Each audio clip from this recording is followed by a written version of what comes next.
The Husky Huddle is back. I'm Tyler Meyerly, and today I'll be giving you a recap of Game 5 as well as the first half of this season and giving you the Game 6 preview. Centennial versus Santiago.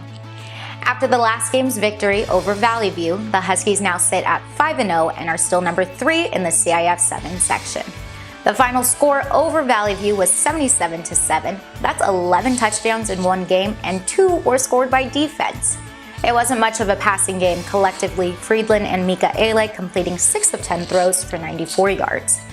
In the weeks leading up to the Valley View game, the issue with the running game was that the O-line wasn't allowing the backs to pick up yards. However, this game was all about the running game. Now, whether that means there's an improvement on the offensive line or Valley View's defense just wasn't all there, I don't know, honestly. Thomas Kinslow had 10 carries for 127 yards, averaging 12.7 yards per carry, while Cortez picked up 63 yards in 7 carries. We are now 5 games through the season with 5 left, all being league games for Centennial, and typically those are pretty easy games for these Centennial football players. Now for the Game 6 preview. You either call it the Battle of Rimpaw or the Rimpaw Rumble, but this Thursday, the Centennial Huskies will take on the Santiago Sharks. Coach Matt Logan looks for his 22nd consecutive win over Santiago this week. And with a number like 22, it makes you think it's gotta be a tough time being a Shark with a record like that.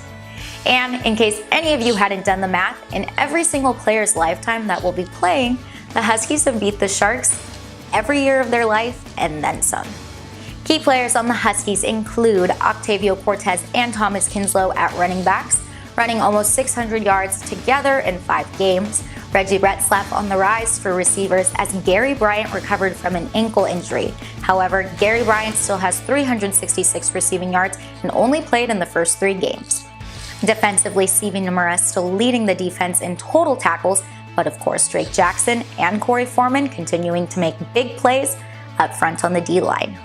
For the Sharks, key players include their leading receivers, Jackson Kurtz and Tate Giles, quarterback Nano Castillo, their running back who is finally healthy since a great Game 1, Vinny Packlib, and defensively, linebacker Blake Simpson.